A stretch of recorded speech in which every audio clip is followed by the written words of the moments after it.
Setelah menandatangani surat cerai dari suami, diam-diam aku langsung menutup semua akses keuangan termasuk kartu ATM dan kartu kredit milik suamiku.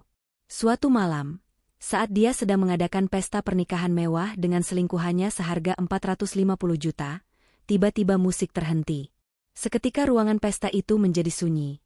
Lalu aku datang bersama seorang pria misterius. Dan satu kalimat yang diucapkan oleh pria misterius itu langsung menghancurkan semuanya.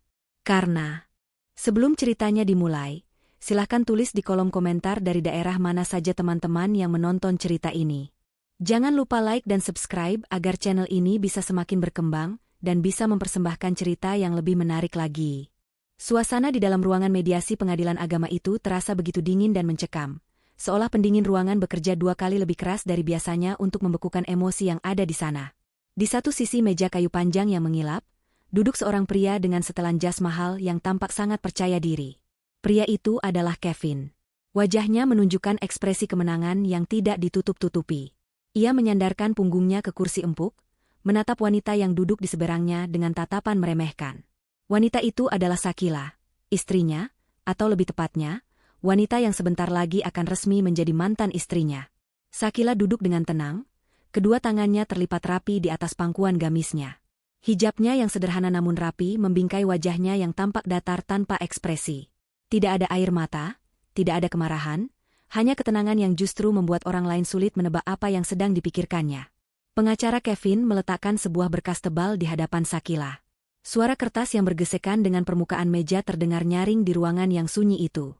Kevin tersenyum sinis, lalu mulai berbicara dengan nada suara yang sengaja dikeraskan, seolah ingin memastikan semua orang di ruangan itu mendengar betapa hebatnya dia. Ia berkata bahwa keputusan Shakila untuk bercerai adalah kesalahan terbesar dalam hidup wanita itu.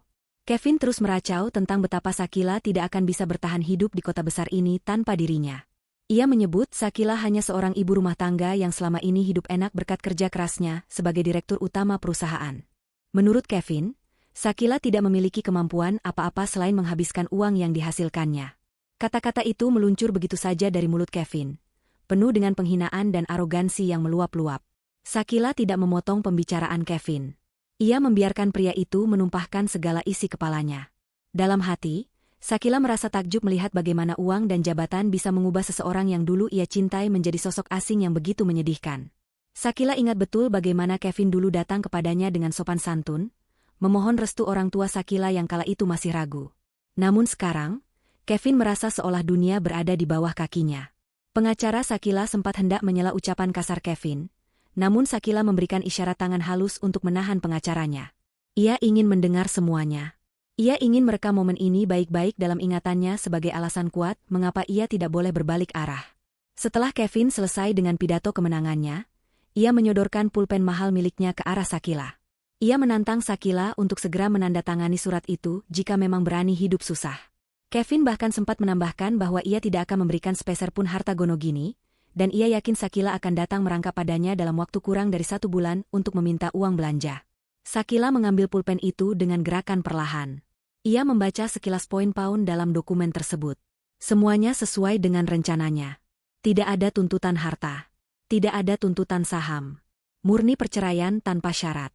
Bagi Kevin, ini adalah kemenangan mutlak, karena ia merasa bisa menguasai seluruh aset yang selama ini ia kelola. Bagi Shakila, ini adalah kunci pembuka dari perangkap yang sudah ia siapkan. Ujung mata pena menyentuh kertas putih itu. Dengan gerakan tegas dan tidak ragu sedikitpun, Shakila membubuhkan tanda tangannya di atas materai. Tinta hitam itu menggoreskan akhir dari 5 tahun pernikahan mereka. Suara goresan pena itu terdengar begitu tegas, menandakan tidak ada keraguan di hati Shakila. Setelah selesai, ia menutup berkas itu dan menggesernya kembali ke arah pengacara Kevin. Hakim mediator yang menyaksikan kejadian itu hanya bisa menghela napas panjang, melihat betapa kerasnya hati kedua belah pihak, meski dengan cara yang berbeda. Kevin langsung menyambar berkas itu, memeriksanya dengan senyum lebar, lalu tertawa kecil. Ia merasa beban berat telah terangkat dari pundaknya. Ia merasa bebas. Bebas untuk menjalin hubungan dengan Tiara secara terang-terangan, bebas untuk menikmati kekayaan yang ia klaim sebagai hasil keringatnya sendiri. Shakila berdiri dari kursinya. Ia merapikan pakaiannya sebentar, lalu menatap Kevin untuk terakhir kalinya. Kevin masih sibuk bersalaman dengan pengacaranya, merayakan kemenangan semu itu. Tanpa mengucapkan sepatah kata pun kepada Kevin, Shakila berbalik dan berjalan menuju pintu keluar. Langkahnya ringan, seolah ada beban ribuan ton yang baru saja lepas dari punggungnya. Kevin sempat berseru dari belakang, mengatakan agar Shakila tidak lupa jalan keluar, karena ia tidak akan mengantar. Shakila tetap tidak menoleh. Ia membuka pintu ruangan, melangkah keluar menyusuri lorong pengadilan yang ramai, dan terus berjalan hingga mencapai lobi depan di mana mobil jemputannya sudah menunggu. Matahari bersinar terik di luar gedung pengadilan, kontras dengan dinginnya perlakuan Kevin di dalam tadi. Shakila masuk ke dalam mobil sedan hitam yang nyaman. Ia duduk di kursi penumpang belakang dan menghela napas panjang. Supir pribadinya, seorang pria tua yang setia pada keluarga Shakila sejak lama, bertanya dengan sopan apakah semuanya berjalan lancar. Shakila hanya mengangguk pelan sambil tersenyum tipis. Ia kemudian mengeluarkan sebuah komputer tablet dari dalam tas kerjanya. Layar tablet itu menyala, menampilkan logo bank swasta ternama tempat seluruh aset keluarga dan perusahaan disimpan. Shakila memasukkan kode keamanan ganda dan memindai sidik jarinya untuk masuk ke dalam sistem sebagai administrator utama. Di layar itu terpampang jelas diagram keuangan yang selama ini ia awasi dalam diam. Terlihat berbagai rekening atas nama perusahaan dan rekening pribadi yang terhubung. Selama 5 tahun terakhir, Kevin memegang kartu akses sekunder yang memiliki limit hampir tak terbatas. Kevin mengira itu adalah rekening pribadinya, padahal itu hanyalah fasilitas yang diberikan oleh keluarga Shakila kepada menantu mereka untuk memudahkan operasional perusahaan. Kevin lupa, atau mungkin terlalu sombong untuk menyadari, bahwa ia tidak pernah memiliki rekening utama. Semua aset, mulai dari rumah mewah yang mereka tempati, mobil-mobil di garasi, hingga kartu kredit platinum yang sering ia pamerkan, semuanya berinduk pada rekening warisan keluarga Shakila. Jari Shakila melayang di atas layar tablet. Ia masuk ke menu pengaturan akses pengguna. Di sana tertulis nama Kevin dengan status, Direktur Utama, akses penuh. Shakila menekan tombol sunting. Tanpa keraguan sedikitpun, ia mengubah status akses tersebut. Ia memilih opsi untuk memblokir seluruh kartu kredit tambahan, membekukan akses penarikan tunai, dan memutus sambungan token digital untuk transfer perusahaan. Sistem meminta konfirmasi terakhir dengan peringatan bahwa tindakan ini akan melumpuhkan seluruh aktivitas keuangan pengguna terkait. Shakila menekan tombol konfirmasi dengan mantap. Layar memproses perintah itu selama beberapa detik, berputar-putar sejenak sebelum menampilkan centang hijau besar dengan tulisan, akses berhasil dicabut. Shakila menyandar kembali ke kursi mobil yang empuk. Ia memejamkan mata sejenak, membayangkan apa yang akan terjadi selanjutnya. Kevin saat ini pasti sedang dalam perjalanan menuju kebebasannya. Mungkin merencanakan pesta besar untuk merayakan perceraian ini. Shakila tahu betul tabiat mantan suaminya itu. Kevin adalah tipe orang yang butuh pengakuan. Ia pasti akan segera memamerkan kekayaannya untuk menutupi fakta bahwa ia baru saja gagal dalam rumah tangga. Shakila bergumam pelan pada dirinya sendiri, mengucapkan selamat tinggal pada masa lalunya yang menyakitkan. Ia bukan lagi istri yang hanya bisa diam di rumah. Ia adalah pemilik sah dari kerajaan bisnis yang selama ini diklaim Kevin. Mobil sedan itu melaju membelah kemacetan kota, membawa Shakila menjauh dari gedung pengadilan. Di dalam keheningan mobil, Shakila membuka aplikasi pesan singkat di ponselnya. Ada sebuah pesan masuk dari Tuan Julian, sepupu jauh sekaligus orang kepercayaan mendiang ayahnya yang selama ini membantunya mengawasi perusahaan dari balik layar. Pesan itu singkat, menanyakan apakah tahap pertama sudah selesai. Shakila mengetik balasan dengan cepat, mengonfirmasi bahwa surat cerai sudah ditandatangani dan akses keuangan sudah diputus total. Ia juga menambahkan instruksi agar Tuan Julian bersiap untuk tahap selanjutnya. Permainan baru saja dimulai, dan kali ini, Shakila yang memegang kendali penuh atas papan catur kehidupan mereka. Kevin keluar dari gedung pengadilan dengan langkah lebar dan dada membusung. Ia merasa seperti burung yang baru saja lepas dari sangkar. Ia segera mengeluarkan ponsel pintarnya dan menghubungi nomor yang paling sering ia hubungi belakangan ini. Nama Tiara tertera di layar. Begitu sambungan telepon terangkat, suara manja Tiara langsung menyapa telinganya. Kevin dengan bangga mengabarkan bahwa ia sudah resmi menjadi duda keren yang kaya raya. Ia memberitahu Tiara bahwa Shakila tidak menuntut apa-apa, yang artinya seluruh kekayaan perusahaan dan aset pribadi kini aman di tangannya. Tiara berteriak kegirangan di ujung telepon, memuji kehebatan Kevin dalam bernegosiasi, padahal Kevin sama sekali tidak tahu bahwa itu adalah jebakan. Tanpa membuang waktu, Kevin mengajak Tiara bertemu untuk merayakan hari bersejarah ini. Mereka sepakat untuk langsung merencanakan pernikahan mereka secepat mungkin. Kevin ingin membuktikan kepada dunia, dan terutama kepada keluarga Shakila, bahwa ia bisa bahagia dan sukses tanpa bayang-bayang mantan istrinya. Ia menjemput Tiara menggunakan mobil dinas kantornya yang mewah. Tiara sudah menunggu dengan dandanan lengkap, siap untuk menghabiskan uang Kevin. Tujuan mereka hari itu adalah hotel bintang 5 paling bergengsi di pusat kota, tempat yang biasa digunakan oleh para konglomerat dan pejabat tinggi untuk mengadakan pesta pernikahan super mewah. Sesampainya di hotel, mereka disambut dengan ramah oleh staf resepsionis. Kevin dengan angkuh meminta untuk bertemu langsung dengan manajer pemasaran ballroom. Ia mengatakan bahwa ia ingin memesan paket pernikahan termahal yang tersedia untuk tanggal terdekat. Manajer hotel, seorang pria parubaya yang profesional, menyambut mereka di ruang kerjanya yang elegan. Ia menyodorkan katalog paket pernikahan eksklusif. Tiara matanya langsung berbinar melihat foto-foto dekorasi yang penuh dengan bunga impor dan lampu kristal. Tanpa ragu, Tiara menunjuk paket Royal Wedding yang harganya mencapai 450 juta rupiah hanya untuk sewa tempat dan catering dasar, belum termasuk dekorasi tambahan yang diinginkannya. Kevin, yang ingin terlihat gagah di depan calon istri barunya, langsung menyetujui pilihan Tiara tanpa menawar. Ia bahkan menambahkan permintaan khusus untuk menu makanan premium dan pelayanan kelas 1. Manajer hotel tersenyum lebar, menghitung total biaya yang harus dibayarkan. Ia menjelaskan bahwa untuk memblokir tanggal dan memulai persiapan yang sangat mepet ini, mereka harus membayar deposit minimal 50% atau pelunasan di muka akan lebih baik untuk prioritas. Dengan gaya santai, Kevin mengeluarkan dompet kulitnya dan mengambil kartu kredit berwarna hitam yang selama ini menjadi simbol status sosialnya. Ia meletakkan kartu itu di atas meja marmer dengan bunyi, "Tuk," yang percaya diri. Manajer hotel mengambil kartu tersebut dengan sopan dan memasukkannya ke dalam mesin EDC yang ada di meja kerjanya. Kevin menatap Tiara sambil tersenyum, membayangkan betapa megahnya pesta mereka nanti. Namun, senyum itu perlahan memudar ketika manajer hotel mengerutkan kening. Mesin EDC mengeluarkan bunyi bip panjang dan mencetak struk kecil dengan tulisan, "Ditolak." Manajer itu mencoba menggeseknya sekali lagi, berpikir mungkin ada kesalahan pada pita magnetiknya atau koneksi internet sedang buruk. Namun, hasilnya tetap sama. Mesin itu menolak transaksi tersebut. Kevin mulai merasa tidak nyaman. Ia tertawa canggung, mengatakan bahwa mungkin chip kartunya kotor atau rusak karena sering dipakai. Kevin kemudian mengeluarkan kartu kredit lain dari dompetnya. Kali ini kartu platinum dari bank yang berbeda. Ia menyodorkannya pada manajer hotel dengan sedikit gugup namun, tetap berusaha terlihat tenang. Manajer kembali mencoba memproses transaksi. Detik-detik menunggu proses otorisasi terasa seperti berjam-jam bagi Kevin. Dan sekali lagi, mesin itu menolak. Keterangan di layar mesin terbaca, "Hubungi bank penerbit." Wajah Kevin mulai memerah karena malu.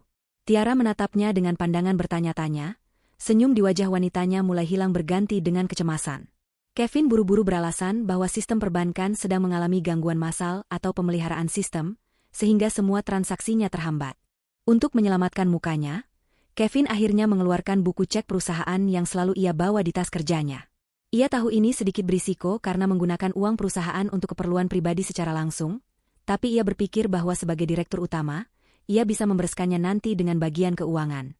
Ia menulis nominal 450 juta rupiah di lembar cek tersebut dengan tangan yang sedikit gemetar, lalu menandatanganinya. Ia menyerahkan cek itu kepada manajer hotel sambil berkata dengan nada tegas bahwa cek ini pasti cair, karena itu adalah rekening perusahaan besar. Manajer hotel menerima cek tersebut, menelitinya sebentar, lalu mengangguk setuju. Ia mengatakan akan segera memprosesnya ke bagian clearing. Namun karena Kevin adalah pelanggan VIP, menurut asumsi manajer, pemesanan tempat sudah bisa dikonfirmasi sementara. Kevin menghela napas lega.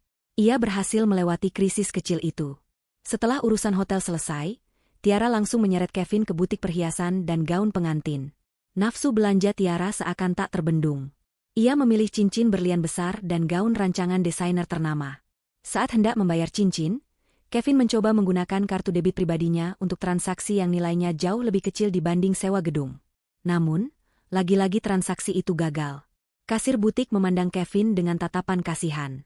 Kevin benar-benar panik sekarang. Ia mencoba membuka aplikasi mobile banking di ponselnya untuk melakukan transfer, tetapi aplikasi itu tidak bisa diakses dengan notifikasi, "Akun Anda diblokir sementara, silakan hubungi kantor cabang." Keringat dingin mulai mengucur di pelipis Kevin. Ia beralasan pada Tiara bahwa ponselnya mungkin kena virus atau diretas sehingga aplikasi banknya error demi keamanan. Tiara mulai terlihat kesal dan curiga. Namun Kevin berhasil meyakinkannya dengan janji manis bahwa besok pagi ia akan membereskan semua masalah teknis ini di bank dan Tiara bisa belanja sepuasnya. Untuk hari ini, Kevin terpaksa mengajak Tiara pulang dengan tangan hampa, kecuali janji pesta mewah yang baru saja dipesan. Di dalam mobil, Kevin mencoba menelepon ibunya. Ia berharap bisa meminjam uang tunai untuk pegangan sementara. Namun, harapan Kevin pupus ketika suara ibunya di telepon terdengar marah. Ibunya sudah mendengar kabar perceraian Kevin dan Shakila dari kerabat yang lain.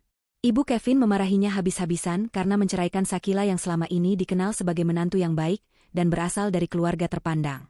Ibunya menolak meminjamkan uang dan menyuruh Kevin menyelesaikan masalahnya sendiri sebagai laki-laki dewasa. Kevin membanting ponselnya ke kursi mobil dengan frustrasi. Ia merasa dunia sedang berkonspirasi melawannya hari ini. Ia tidak sadar bahwa ini bukan konspirasi semesta, melainkan eksekusi dingin dari rencana Shakila. Sementara itu, di ruang kerja manajer hotel, sang manajer sedang menelepon seseorang setelah Kevin dan Tiara pergi. Ia berbicara dengan nada hormat. Di ujung telepon sana adalah asisten pribadi Shakila. Manajer hotel melaporkan bahwa Kevin baru saja memberikan cek perusahaan untuk pembayaran pesta. Asisten Shakila memberikan instruksi khusus. Biarkan proses persiapan pesta berjalan, terima cek tersebut namun jangan dicairkan dulu sampai hari H untuk memberikan rasa aman palsu kepada Kevin. Shakila ingin Kevin masuk lebih dalam ke dalam perangkap hutang dan rasa malu. Manajer hotel mengerti dan menutup telepon. Pesta itu akan tetap terlaksana. Namun bukan sebagai perayaan cinta, melainkan sebagai panggung kehancuran bagi kesombongan Kevin.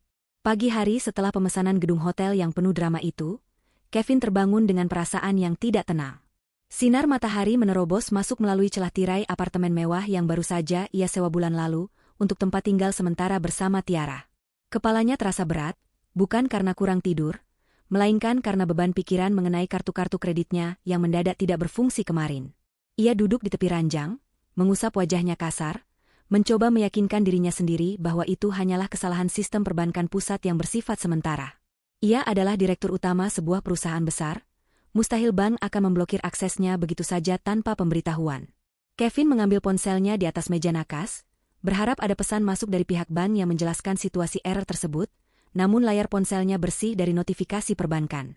Justru yang ada adalah pesan dari Tiara yang sudah bangun lebih dulu, mengatakan bahwa wanita itu sedang menunggu di lobi karena sudah tidak sabar untuk melanjutkan agenda belanja keperluan pernikahan mereka. Kevin segera mandi dan bersiap-siap. Ia mengenakan kemeja terbaiknya dan jam tangan bermerek untuk menunjang kepercayaan dirinya yang sedikit goyah. Saat turun ke lobi, ia melihat Tiara sedang duduk santai sambil membolak-balik majalah mode. Wajah Tiara berbinar cerah begitu melihat Kevin datang. Wanita itu langsung berdiri dan menggandeng lengan Kevin manja, mengingatkan Kevin akan daftar panjang barang-barang yang harus mereka beli hari ini.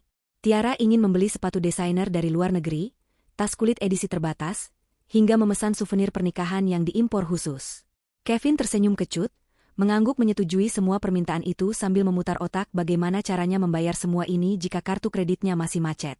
Ia memutuskan untuk mencoba lagi peruntungannya hari ini, berharap sistem bank sudah kembali normal.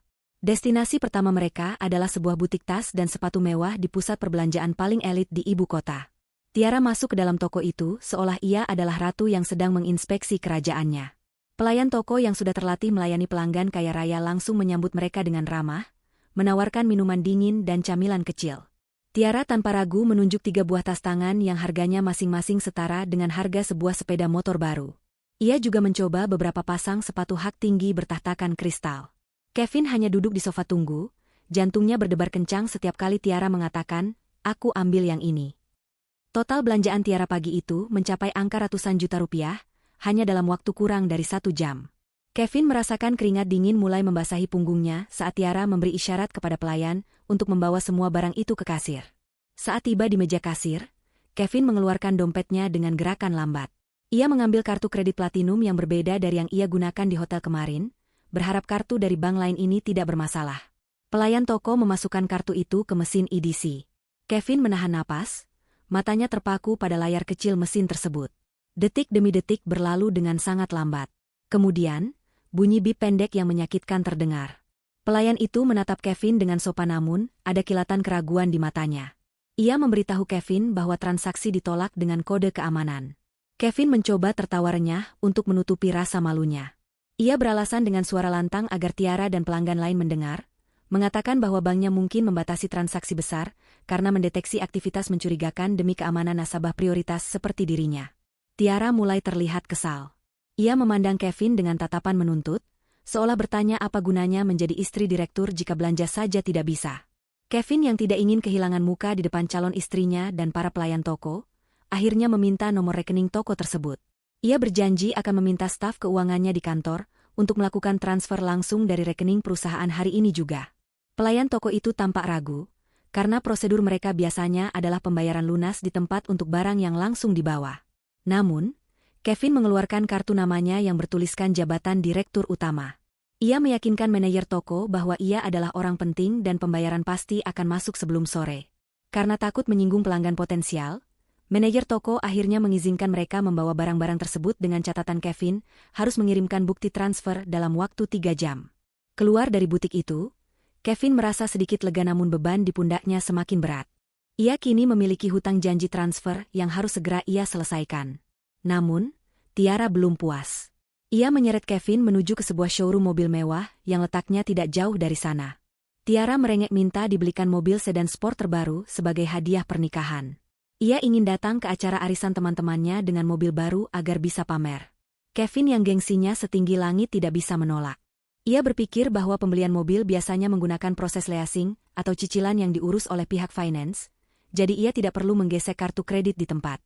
Kevin merasa ini lebih aman untuk kondisi keuangannya yang sedang aneh. Di showroom, mereka disambut oleh seorang tenaga penjual yang sangat antusias. Kevin memilih sebuah sedan berwarna merah menyala yang harganya miliaran rupiah. Ia duduk di kursi pengemudi, memegang setir kulitnya, dan merasakan kembali sensasi kekuasaan yang ia butuhkan. Setelah melakukan uji coba mengemudi singkat, Kevin duduk di ruangan kaca bersama tenaga penjual untuk mengurus administrasi. Kevin menyerahkan KTP dan NPWP-nya dengan percaya diri untuk proses pemeriksaan data leasing. Ia yakin data kreditnya bersih, karena selama ini semua cicilan dibayar lancar oleh sistem autodebit dari rekening utama Sakila yang ia kira miliknya. Tenaga penjual itu mengetik data Kevin di komputer, tersenyum ramah pada awalnya. Namun, senyum tenaga penjual itu perlahan menghilang saat melihat hasil yang muncul di layar monitor. Wajahnya berubah menjadi kaku dan canggung. Ia memanggil atasan atau manajernya untuk melihat layar tersebut. Mereka berbisik-bisik serius sambil sesekali melirik ke arah Kevin. Kevin mulai tersinggung diperlakukan seperti itu. Ia menggebrak meja pelan, bertanya ada masalah apa karena ia sedang terburu-buru. Manajer showroom akhirnya datang menghampiri Kevin dengan wajah yang tidak lagi ramah. Ia menjelaskan dengan dingin bahwa pengajuan kredit Kevin ditolak secara otomatis oleh sistem pusat.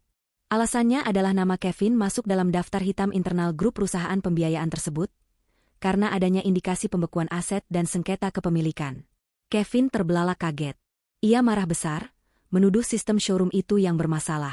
Ia berteriak bahwa ia adalah direktur utama yang gajinya besar, mustahil ia masuk daftar hitam. Keributan itu menarik perhatian pengunjung lain. Tiara yang sedang asyik bersuah foto di samping mobil merah itu, langsung berhenti dan menghampiri Kevin. Tiara bertanya dengan nada panik kenapa Kevin berteriak-teriak. Kevin yang sudah kepalang malu menarik tangan Tiara kasar dan mengajaknya keluar dari tempat itu. Ia mengatakan pada Tiara bahwa pelayanan di tempat itu sangat buruk dan mereka tidak pantas mendapatkan uang Kevin. Di dalam mobil, Kevin terus memaki-maki, menyalahkan semua orang kecuali dirinya sendiri. Ia bingung dengan istilah, sengketa kepemilikan, yang disebutkan tadi. Karena panik, Kevin akhirnya menelepon sekretaris dan manajer keuangan di kantornya. Ia bertanya dengan nada tinggi kenapa semua akses keuangannya bermasalah, dan kenapa ada isu pembekuan aset. Di ujung telepon, manajer keuangan terdengar bingung dan ketakutan. Ia menjelaskan bahwa sejak pagi tadi, token akses keuangan yang biasa dipegang Kevin sudah tidak valid. Pihak bank menginformasikan bahwa ada perubahan struktur kuasa pengguna dari pemegang saham utama. Kevin terdiam. Ia baru sadar bahwa selama ini ia tidak pernah memegang saham mayoritas. Saham itu milik keluarga Sakila. Tapi ia tidak menyangka Sakila akan bertindak sejauh ini dan secepat ini. Kevin mencoba menyangkal kenyataan itu. Ia memerintahkan manajer keuangan untuk segera mencairkan cek tunai dan mengirimkannya ke rekening pribadi Kevin untuk menutupi kebutuhan mendesak. Tapi manajer keuangan menolak halus karena takut menyalahi prosedur baru yang ketat. Di tengah kekacauan dan kebingungan Kevin yang semakin memuncak, sebuah amplop tebal berwarna krem mendarat di meja kerja Sakila di kantor pusat perusahaan induk, tempat yang jarang sekali didatangi Kevin. Sakila sedang duduk memeriksa laporan yang masuk di tabletnya. Asisten pribadinya menyerahkan amplop itu dengan hormat. Itu adalah undangan fisik pesta pernikahan Kevin dan Tiara. Desainnya sangat mewah, menggunakan tinta emas dan kertas impor, persis seperti selera Tiara yang boros. Shakila membuka undangan itu perlahan. Tidak ada ekspresi sedih di wajahnya. Ia justru tersenyum tipis, sebuah senyum yang sulit diartikan. Di dalam undangan itu tertera tanggal dan lokasi pesta yang akan dilaksanakan 2 hari lagi. Shakila mengambil pulpen tintanya, lalu menuliskan satu kata singkat di kartu konfirmasi kehadiran. Hadir. Ia kemudian menyerahkan kembali kartu itu kepada asistennya untuk dikirimkan balik ke alamat Kevin. Shakila tahu, kehadirannya nanti bukan sebagai tamu, melainkan sebagai eksekutor yang akan mengakhiri sandiwara panjang ini. Hari yang ditunggu-tunggu oleh Kevin dan Tiara akhirnya tiba. Hari pernikahan mereka yang dirancang dengan kemewahan luar biasa, yang seharusnya menjadi bukti status sosial mereka, kini terasa seperti bom waktu bagi Kevin. Sejak pagi, Kevin sudah berada di hotel. Ia tidak bisa tidur semalaman karena terus diteror oleh pesan-pesan penagihan dari berbagai vendor. Butik pakaian menagih bukti transfer yang tak kunjung dikirim, toko perhiasan mengancam akan menarik kembali barangnya, dan pihak dekorasi meminta pelunasan sisa pembayaran sebelum acara dimulai nanti malam. Kevin merasa seperti sedang berdiri di atas pasir hisap. Semakin ia bergerak, semakin dalam ia tenggelam. Ia terus-menerus berbohong kepada semua orang, mengatakan bahwa uang sedang dalam proses clearing ban dan akan masuk sore ini. Sementara itu, suasana di ballroom hotel terlihat sangat sibuk. Para pekerja sedang memasang ribuan bunga segar yang didatangkan langsung dari luar kota. Lampu-lampu gantung kristal yang megah sudah terpasang, memantulkan cahaya keemasan yang menyilaukan. Karpet merah tebal tergelar dari pintu masuk, hingga ke pelaminan yang didesain menyerupai istana dongeng. Tiara terlihat sangat bahagia. Ia sibuk memberi perintah kepada para pekerja, meminta bunga di sudut sana diganti atau pencahayaan di sisi sini dikurangi. Tiara sama sekali tidak tahu badai apa yang sedang berkecamuk di dalam kepala calon suaminya. Bagi Tiara, hari ini adalah hari di mana ia menang telak dari Shakila. Ia akan menjadi istri direktur yang sah dan hidup bergelimang harta. Ia bahkan sudah membayangkan wajah iri teman-temannya saat melihat kemewahan pesta ini. Kevin bersembunyi di salah satu kamar hotel yang disewa untuk persiapan pengantin. Ia mondar-mandir di dalam kamar dengan gelisah. Ia mencoba menelepon ibunya lagi, berharap wanita tua itu berubah pikiran dan mau meminjamkan tabungan pensiunnya untuk menutupi lubang yang menganga ini. Namun, teleponnya tidak diangkat. Kevin membanting tubuhnya ke sofa. Ia menatap langit-langit kamar, bertanya-tanya bagaimana semuanya bisa menjadi kacau dalam waktu sesingkat ini. Ia teringat wajah Shakila saat di pengadilan, wajah yang tenang dan tanpa ekspresi. Tiba-tiba perasaan tidak enak menyergapnya. Apakah Shakila merencanakan sesuatu? Tapi Kevin segera menepis pikiran itu. Menurutnya, Shakila terlalu lemah dan bodoh untuk melakukan hal sekejam ini. Kevin meyakinkan dirinya sendiri bahwa ini murni masalah teknis perbankan, dan besok semuanya akan kembali normal. Yang perlu ia lakukan hanyalah bertahan melewati malam ini dengan wajah tegak. Di tempat lain yang jauh lebih tenang, Shakila sedang bersiap-siap. Ia berada di sebuah rumah peristirahatan pribadi milik keluarganya yang asri dan sepi. Tidak ada kepanikan, tidak ada kegaduhan. Shakila duduk di depan meja rias antik yang terbuat dari kayu jati. Seorang penata rias kepercayaan keluarga sedang memoles wajahnya dengan riasan yang natural namun tegas. Shakila tidak ingin terlihat berlebihan. Ia tidak ingin menyaingi pengantin wanita dalam hal dandanan menor. Ia ingin tampil sebagai dirinya sendiri, berkelas, anggun, dan tak tersentuh. Shakila memilih gaun panjang berwarna hitam pekat berbahan sutra, dipadukan dengan hijab satin berwarna senada yang disematkan bros berlian peninggalan neneknya. Penampilannya memancarkan aura berkabung sekaligus kekuatan yang mengintimidasi. Setelah selesai bersiap, Shakila berjalan menuju ruang tamu. Di sana, Tuan Julien sudah menunggu. Pria parubaya itu mengenakan setelan jas formal yang sangat rapi. Tuan Julien menatap Shakila dengan pandangan kagum sekaligus prihatin. Ia tahu betapa sakitnya hati Shakila dikhianati selama bertahun-tahun, dan ia juga tahu betapa berat langkah yang akan diambil Shakila malam ini. Julien bertanya dengan suara berat, apakah Shakila yakin ingin melakukan ini di depan umum. Ia menawarkan opsi lain, yaitu membiarkan pengacara dan polisi yang menangani Kevin, tanpa perlu Shakila hadir di pesta itu. Julien khawatir Shakila akan terluka melihat mantan suaminya bersanding dengan wanita lain di pelaminan. Shakila menggeleng pelan sambil tersenyum tipis. Ia merapikan ujung lengan bajunya dan berkata dengan nada yang sangat tenang, bahwa luka di hatinya sudah mengering sejak lama. Kehadirannya di sana bukan untuk menangisi nasib, melainkan untuk memastikan keadilan ditegakkan dengan tangannya sendiri. Shakila ingin melihat detik-detik saat topeng Kevin runtuh. Ia ingin Kevin tahu bahwa wanita yang selama ini ia remehkan adalah orang yang sama yang bisa menghancurkannya dalam sekejap mata. Mendengar jawaban itu, Tuan Julien mengangguk mengerti. Ia tidak lagi membantah. Ia menawarkan lengannya untuk digandeng Sakila. Mereka berjalan keluar menuju mobil sedan mewah berwarna hitam mengkilap yang sudah menunggu di halaman. Mesin mobil menderu halus, siap membawa mereka ke medan pertempuran. Kembali ke hotel, matahari sudah terbenam dan tamu-tamu undangan mulai berdatangan. Mobil-mobil mewah berjejer menurunkan penumpang di lobi utama.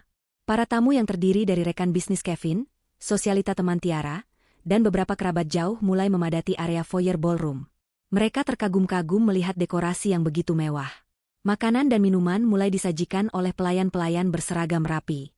Musik orkestra yang merdu mengalun memenuhi ruangan, menciptakan suasana romantis dan elegan. Kevin dan Tiara sudah berdiri di pelaminan, menyalami tamu satu persatu. Kevin memaksakan senyum di wajahnya, meski matanya terus bergerak liar memindai ruangan, takut jika tiba-tiba ada penagih utang yang nekat masuk membuat keributan. Tiara berbisik kepada Kevin, memuji betapa hebatnya pesta ini dan betapa banyaknya tamu penting yang datang. Kevin hanya mengangguk kaku. Ia melihat manajer hotel berdiri di sudut ruangan, tidak jauh dari pintu masuk dapur, menatapnya dengan tatapan tajam sambil memegang sebuah papan jalan. Kevin tahu manajer itu sedang menunggu pelunasan. Setiap kali mata mereka bertemu, Kevin buru-buru memalingkan wajah, pura-pura sibuk menyapa tamu. Jantung Kevin berdegup kencang, seirama dengan tempo musik yang semakin cepat. Ia merasa ruangan yang luas dan berpendingin udara itu mendadak menjadi sempit dan panas. Tepat pada pukul 8 malam, acara inti akan segera dimulai. MC kondang yang disewa dengan harga mahal sudah naik ke atas panggung, siap memandu acara. Tamu-tamu sudah duduk di kursi bundar mereka masing-masing, menikmati hidangan pembuka. Suasana sangat meriah. Tawa dan obrolan ringan terdengar di mana-mana. Tidak ada yang menyadari ketegangan yang dirasakan sang pengantin pria. Di luar pintu utama ballroom yang tertutup rapat, sebuah mobil sedan hitam berhenti. Petugas valet bergegas membukakan pintu. Sepasang kaki bersepatu pantofel mengkilap dan sepatu hak tinggi turun dari mobil. Sakila berdiri tegak di depan pintu masuk hotel, menatap bangunan megah itu. Di sebelahnya, Tuan Julien merapikan jasnya. Mereka saling berpandangan sejenak, lalu mengangguk. Sakila melangkah maju dengan pasti. Ini bukan sekadar kedatangan tamu terlambat. Ini adalah awal dari akhir bagi Kevin. Pintu ballroom yang besar dan berat itu adalah satu-satunya penghalang antara pesta penuh kepalsuan di dalam dan kebenaran menyakitkan yang akan segera masuk. Pesta pernikahan di dalam ballroom hotel itu kini sedang berada di puncak kemeriahannya. Suara denting sendok garpu yang beradu dengan piring porselen mahal terdengar bersahut-sahutan, menciptakan irama latar yang menemani percakapan para tamu undangan.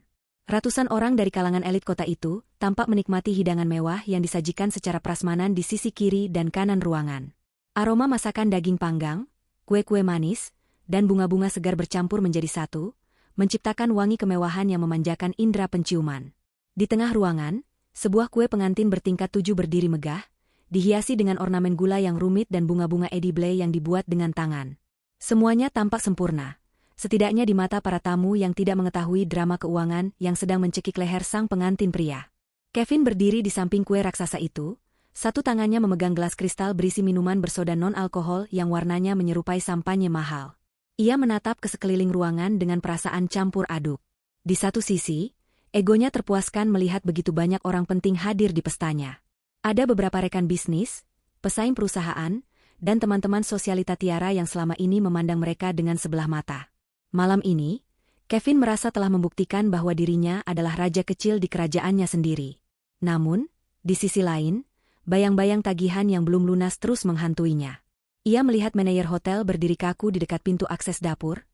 Matanya tak lepas menatap gerak-gerik Kevin seolah seorang sipir penjara yang mengawasi narapidana. Kevin berusaha mengabaikan tatapan itu. Ia meneguk minumannya sedikit untuk membasahi tenggorokannya yang kering karena gugup. MC acara, seorang pria muda dengan setelan jas rapi dan suara bariton yang khas, naik ke atas panggung utama. Ia meminta perhatian para hadirin dengan sopan. Musik latar yang tadinya cukup keras kini dikecilkan volumenya. MC mengumumkan bahwa kini saatnya bagi mempelai pria untuk menyampaikan sepatah dua patah kata, sebuah pidato ucapan terima kasih sekaligus perayaan atas kehidupan barunya. Tepuk tangan meriah terdengar menggema di seluruh ruangan. Tiara, yang berdiri di samping Kevin dengan gaun pengantinnya yang berekor panjang dan penuh payet berkilauan, menyenggol lengan Kevin pelan sambil tersenyum lebar. Ia berbisik agar Kevin memberikan pidato yang bagus dan membuat semua orang kagum. Kevin mengangguk, merapikan dasinya, lalu melangkah menuju tiang mikrofon yang berdiri di tengah panggung pelaminan. Kevin menarik napas panjang, mencoba mengumpulkan sisa-sisa kepercayaan dirinya. Ia memegang tiang mikrofon itu erat-erat, seolah itu adalah satu-satunya pegangan hidupnya saat ini. Ia mulai berbicara, suaranya terdengar sedikit bergetar di awal namun perlahan menjadi lantang dan penuh percaya diri. Ia menyapa para tamu undangan, mengucapkan terima kasih atas kehadiran mereka. Kemudian, pidatonya mulai melenceng dari sekadar ucapan terima kasih. Kevin mulai menceritakan kisah suksesnya, atau lebih tepatnya, versi cerita yang sudah ia manipulasi dalam kepalanya sendiri. Ia berbicara tentang bagaimana ia membangun karirnya dari nol, bekerja keras siang dan malam untuk membesarkan perusahaan yang kini ia pimpin. Ia melukiskan dirinya sebagai seorang visioner yang tangguh, yang berhasil menaklukkan kerasnya dunia bisnis tanpa bantuan siapapun. Para tamu undangan mendengarkan dengan seksama. Beberapa rekan bisnis yang tahu sejarah perusahaan itu saling berbisik pelan, meragukan klaim Kevin, namun mereka tetap bertepuk tangan sopan. Kevin semakin bersemangat melihat respons penonton. Ia mulai masuk ke topik yang lebih pribadi. Tanpa menyebut nama Shakila secara langsung, Kevin mulai menyindir masa lalunya. Ia mengatakan bahwa selama bertahun-tahun ia merasa terhambat oleh lingkungan rumah tangga yang tidak mendukung ambisinya.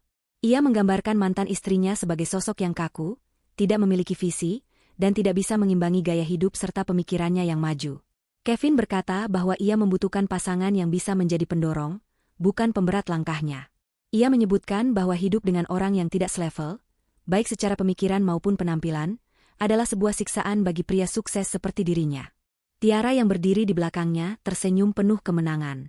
Ia merasa tersanjung, menganggap semua pujian tersirat itu ditujukan untuknya. Kevin menoleh ke arah Tiara, mengulurkan tangannya.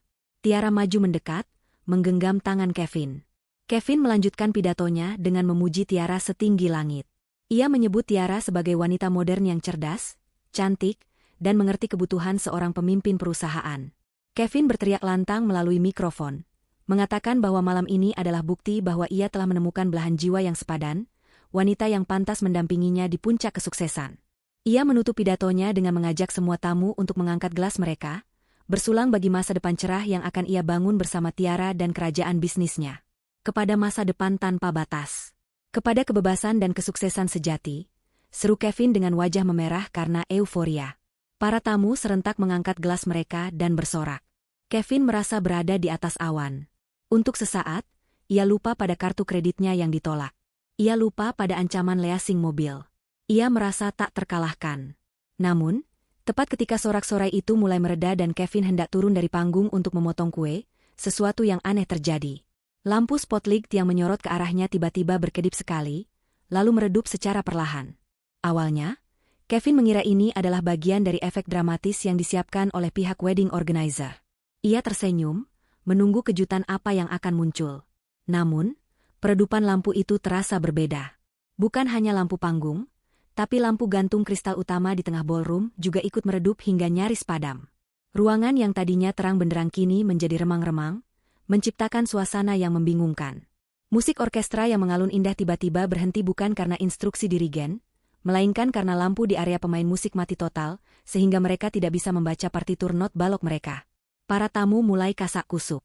Suara bisikan-bisikan bingung mulai terdengar, seperti dengungan lebah yang marah. Kevin menoleh ke arah teknisi lampu di sudut ruangan, memberi isyarat tangan agar lampu dinyalakan kembali.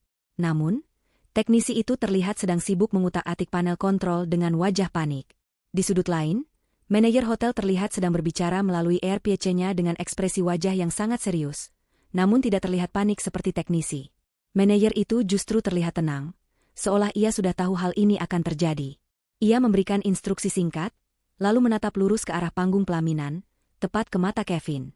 Tatapan itu bukan tatapan hormat kepada pelanggan VIP, melainkan tatapan dingin seorang eksekutor yang baru saja menerima perintah tembak.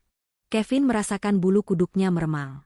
Ia mencoba berbicara lagi melalui mikrofon untuk menenangkan tamu, berkata bahwa ini hanya gangguan teknis kecil. Mohon tenang, hadirin sekalian. Genset hotel mungkin sedang loading. Harap bersabar sebentar, ucap Kevin dengan tawa yang dipaksakan. Tapi suaranya tidak terdengar. Mikrofon di tangannya mati total. Sound system seluruh ruangan telah dinonaktifkan. Keheningan yang tidak wajar mulai menyelimuti ruangan besar itu. Suara tawa dan obrolan tamu perlahan menghilang, digantikan oleh rasa penasaran dan ketegangan yang merayap naik. Tiara menarik lengan jas Kevin dengan keras. "Sayang, kenapa jadi begini? Kamu bilang hotel ini yang terbaik. Kenapa bisa mati lampu dan mati suara begini? Malu-maluin aku aja," desis Tiara dengan suara ketus. Kevin tidak menjawab. Ia sibuk menepuk-nepuk kepala mikrofon yang bisu itu. Di tengah keremangan cahaya darurat yang mulai menyala di pinggiran dinding, perhatian semua orang tiba-tiba teralihkan. Bukan ke arah panggung, melainkan ke arah pintu utama ballroom yang terletak di ujung ruangan, berhadapan langsung dengan pelaminan. Pintu ganda raksasa yang terbuat dari kayu jati ukiran itu perlahan-lahan terbuka. Tidak ada petugas yang membukanya, seolah pintu itu bergerak sendiri oleh mekanisme otomatis yang baru saja diaktifkan. Suara engsel pintu yang berat terdengar menggema di ruangan yang sunyi, menarik seluruh pasang mata untuk menoleh ke sana. Angin dingin dari koridor luar berhembus masuk, membawa serta aura yang jauh lebih mencekam daripada sekadar kegelapan. Pintu raksasa itu kini terbuka lebar sepenuhnya, menampilkan siluet dua orang yang berdiri tegak di ambang pintu, diterangi oleh cahaya terang dari lampu koridor luar. Kontras cahaya itu membuat sosok mereka terlihat dramatis, seperti pahlawan atau mungkin penjahat yang muncul di babak akhir sebuah pertunjukan teater. Ruangan ballroom yang hening seolah menahan napasnya. Tidak ada satupun tamu yang berani bersuara. Semua mata terpaku pada dua sosok tersebut. Perlahan, mereka mulai melangkah masuk. Suara langkah kaki mereka terdengar begitu jelas dan ritmis di atas lantai marmer yang keras. Tap, tap, tap. Bunyi sepatu hak tinggi yang tegas berpadu dengan langkah berat sepatu pantofel pria, menciptakan irama intimidasi yang memecah kebisuan. Sosok wanita itu adalah Shakila. Ia mengenakan busana muslimah yang sangat anggun, jauh berbeda dari penampilan sederhananya yang biasa dilihat Kevin di rumah. Gaun panjangnya terbuat dari bahan bludru gelap yang menyerap cahaya, memberikan kesan misterius dan berwibawa. Hijabnya tertata rapi tanpa celah, membingkai wajahnya yang tenang namun memancarkan aura dingin yang menusuk. Ia tidak mengenakan perhiasan yang berlebihan, hanya sebuah bros antik di dada kirinya, namun kehadirannya sendiri sudah terasa lebih mahal daripada seluruh dekorasi emas di ruangan itu. Di sampingnya, berjalan seorang pria parubaya dengan postur tegap dan wibawa yang luar biasa. Pria itu adalah Tuan Julian. Ia mengenakan setelan jas formal potongan Eropa yang sangat pas di badannya, dengan rambut yang disisir rapi ke belakang, menonjolkan wajahnya yang tegas dan berpengalaman. Saat mereka melangkah semakin dalam ke ruangan, para tamu yang berada di dekat pintu masuk secara refleks membelah diri, memberikan jalan lorong yang lebar di tengah-tengah kerumunan. Beberapa tamu tua yang merupakan rekan bisnis senior di kota itu tampak terkejut.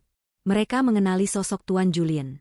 Bisik-bisik mulai terdengar lagi, tapi kali ini dengan nada kaget dan hormat. "Itu Tuan Julian, kan? Pemilik grup Cakrawala?" bisik seorang bapak kepada istrinya. "Sedang apa konglomerat seperti dia ada di pesta Kevin?" tanya yang lain.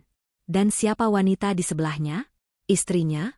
"Bukan, itu mantan istri Kevin," seru tamu lain yang mengenali Shakila. Gelombang kejut merambat cepat di antara para tamu, namun Shakila dan Julian tetap berjalan lurus dengan pandangan fokus ke depan, ke arah panggung pelaminan. Kevin, yang berdiri di atas panggung yang remang-remang, menyipitkan matanya mencoba mengenali tamu tak diundang itu. Ketika wajah Shakila mulai terlihat jelas tertimpa cahaya lampu darurat, jantung Kevin seakan berhenti berdetak sesaat. Ia tidak percaya apa yang dilihatnya. Shakila, wanita yang baru saja ia ceraikan dan ia hina dalam pidatonya, kini berjalan masuk ke pestanya dengan kepala tegak, menggandeng seorang pria asing. Rasa malu, marah, dan bingung bercampur menjadi satu di dada Kevin. Namun, yang lebih menakutkan bagi Kevin adalah pria di samping Shakila. Kevin pernah melihat wajah itu di majalah bisnis internasional, dan di foto yang terpajang di lobi kantor pusat. Itu adalah Tuan Julian, sosok legendaris yang memegang kendali atas banyak perusahaan besar, termasuk perusahaan tempat Kevin bekerja. Kevin tidak pernah bertemu langsung dengannya, karena level Kevin dianggap terlalu rendah untuk rapat dengan pemilik saham utama. Tiara, yang tidak mengerti siapa Tuan Julian dan tidak peduli dengan aura wibawa mereka, langsung meledak marah. Ia merasa momennya dihancurkan. Ia menyambar mikrofon lain yang ada di meja akad, berharap mikrofon itu berfungsi, tapi tetap saja mati. Akhirnya, ia berteriak dengan suara melengking yang memecahkan ketegangan, "Hei, siapa yang menyuruh perempuan kampung ini masuk? Ini acara privat. Security. Di mana security? Usir mereka sekarang juga." Teriakannya bergema, terdengar kasar dan tidak berkelas, membuat beberapa tamu mengernyitkan dahi karena merasa risih dengan perilaku pengantin wanita. Kevin mencoba menenangkan Tiara, menyadari bahwa situasi ini berbahaya, tapi Tiara sudah terlanjur emosi. Ia menunjuk-nunjuk wajah Shakila dari kejauhan. Beberapa petugas keamanan berseragam hitam yang berjaga di pinggir ruangan memang bergerak, tapi bukan untuk mengusir Shakila. Mereka justru bergerak membentuk barikade di sisi kiri dan kanan jalur yang dilalui Shakila dan Julian, seolah-olah mereka sedang mengawal tamu VVIP. Tiara melongo melihat pemandangan itu. "Kalian tuli ya? Aku bilang usir mereka. Aku yang bayar kalian," jerit Tiara lagi, suaranya mulai terdengar histeris. Kepala keamanan menatap Tiara sekilas dengan tatapan datar, lalu kembali memandang lurus ke depan, mengabaikan perintah pengantin wanita itu sepenuhnya. Shakila sama sekali tidak menggubris teriakan Tiara. Ia tidak berhenti, tidak menoleh, bahkan tidak mengedipkan mata. Bagi Shakila, teriakan Tiara hanyalah suara bising latar belakang yang tidak penting. Ia dan Tuan Julian terus berjalan hingga mereka tiba di depan area panggung, tepat di depan meja bundar paling depan yang dikhususkan untuk tamu VVIP keluarga inti, meja yang seharusnya diduduki oleh orang tua Kevin dan orang tua Tiara. Namun, meja itu kini kosong karena orang tua Tiara sedang di toilet dan ibu Kevin menolak hadir. Tuan Julian menarik salah satu kursi dengan gerakan gentleman, mempersilakan Shakila duduk. Shakila duduk dengan anggun, menyandarkan punggungnya, dan meletakkan tas tangannya di atas meja. Tuan Julian kemudian duduk di sebelahnya. Begitu mereka duduk, seolah dikomando, seorang pelayan senior datang tergopoh-gopoh membawa nampan berisi 2 gelas air mineral premium, dan meletakkannya dengan sangat hati-hati di depan mereka. Pelayan itu membungkuk hormat dalam-dalam, jauh lebih hormat daripada saat ia melayani Kevin tadi. Pemandangan ini membuat Kevin semakin gemetar. Lututnya terasa lemas. Ia sadar, di hotel ini, kekuasaan tertinggi bukan pada penyewa gedung, tapi pada pemilik gedung. Dan gestur para staf hotel menunjukkan dengan jelas kepada siapa mereka setia. Suasana hening kembali menyelimuti ruangan. Tidak ada musik, tidak ada suara denting piring. Semua tamu menunggu apa yang akan terjadi selanjutnya. Shakila mengambil gelas air mineralnya, menyesapnya sedikit dengan tenang, lalu mendongakkan wajahnya menatap Kevin di atas panggung. Tatapannya bukan tatapan kemarahan seorang istri yang dikhianati, melainkan tatapan kasihan seorang pemilik kepada karyawannya yang sebentar lagi akan dipecat. Kevin merasa dikuliti oleh tatapan itu. Ia ingin lari, tapi kakinya terpaku di lantai panggung. Tuan Julian kemudian berdiri perlahan. Ia tidak berteriak. Ia hanya mengangkat tangannya sedikit, memberikan isyarat. Ajaibnya, lampu sorot utama yang tadi mati kini menyala kembali, tapi hanya satu lampu, dan lampu itu menyorot tepat ke arah Tuan Julian, bukan ke pengantin. Tuan Julian merogoh saku jasnya, mengeluarkan sebuah mikrofon nirkabel berwarna perak, satu-satunya mikrofon yang berfungsi di ruangan itu karena dibawa sendiri oleh timnya. Ia menekan tombol on, dan suara feedback berdenging kecil terdengar, menandakan sound system telah diambil alih. "Maaf mengganggu pesta kecil kalian," suara Tuan Julian terdengar berat, jernih, dan berwibawa, memenuhi seluruh sudut ruangan melalui speaker utama. "Saya rasa ada sedikit kekeliruan dalam pidato Anda tadi, Saudara Kevin. Anda bicara soal membangun perusahaan dari nol? Soal kesuksesan mandiri?" Julian terkekeh pelan, sebuah tawa yang terdengar sangat merendahkan. Ia berjalan santai mendekati tangga panggung, sementara Kevin mundur selangkah demi selangkah karena ketakutan. Mungkin sudah saatnya para hadirin mengetahui siapa sebenarnya arsitek di balik kerajaan yang Anda klaim itu, dan siapa sebenarnya yang hanya menumpang berteduh di bawahnya. Tiara yang masih tidak paham situasi mencoba merebut mikrofon dari tangan Kevin yang gemetar, tapi Kevin menahannya. "Jangan, Tiara diam dulu," bisik Kevin dengan suara parau. Wajah Kevin pucat pasi seperti mayat. Ia mengenali suara Julian, ia mengenali otoritas itu. Ia tahu bahwa kedatangan mereka bukan untuk memberi selamat, bukan juga untuk mengacaukan pesta dengan cara norak seperti menyiram air atau menjambak rambut. Kedatangan mereka adalah untuk melakukan eksekusi publik. Dan Kevin, di atas panggung megah yang ia sewa dengan cek kosong itu, merasa seperti terdakwa yang sedang menunggu vonis mati dijatuhkan di depan ratusan saksi mata. Langkah kaki Tuan Julian menaiki anak tangga panggung pelaminan terasa begitu berat dan lambat, seolah setiap pijakannya adalah palu hakim yang sedang mengetuk meja persidangan. Kevin mundur selangkah demi selangkah, wajahnya pucat pasi seperti kertas, keringat dingin membanjiri keningnya hingga merusak tatanan rambut mahalnya. Ia ingin berteriak memanggil keamanan, tetapi suaranya tercekat di tenggorokan. Lagi pula, ia sadar bahwa keamanan di gedung ini tidak lagi memihaknya. Di belakang Kevin, Tiara masih berdiri dengan wajah bingung bercampur marah.